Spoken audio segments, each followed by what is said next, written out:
Thank you for being with us today for this, your daily 180 Bible study. This week, we're talking about the power of words, and words are powerful, and we need to use them for good. We need to use them to proclaim the truth and to help others. Yesterday, we talked about the fact that we don't want to go around flattering people, trying to tell them whatever they want to hear just so that we can manipulate them and get what we want.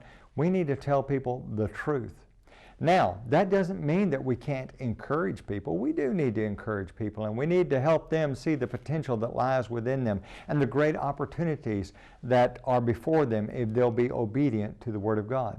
But I want you to listen to Ephesians chapter 4, beginning at verse number 29, and use this as a gauge when you think about the words that you use. Verse number 29, let no corrupt word proceed out of your mouth.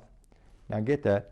But what is necessary edification, what is good for necessary edification, that it may impart grace to the hearers. Now, did you get that? No corrupt word, but what is good for necessary edification, or in other words, what's good for building up another person. Sometimes you hear people say, well, I've just got something that I've got to say. I've got to get this off my chest. When people say something like that, usually they don't have really anything worthwhile to say. What we need to be thinking about is not so much what do I have to say, as much as what does the other person need to hear. You see, we may just want to unload on them because we're so angry, but they may need to hear something else. And it doesn't mean that we don't tell people the truth, but we need to stop and think, what will help build them up? What will help encourage them? There's a fellow in the New Testament that's known as a great encourager. In Acts chapter 4, beginning around verse 32, we're introduced to a man by the name of Joseph, but he's got a nickname. The apostles called him the son of encouragement, Barnabas. That was his nickname, Barnabas, the son of encouragement.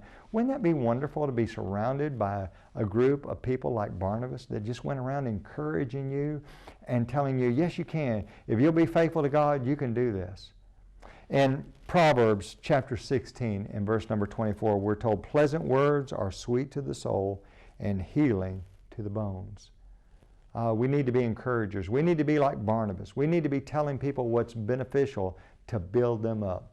Thank you for being with us today, and join us again tomorrow.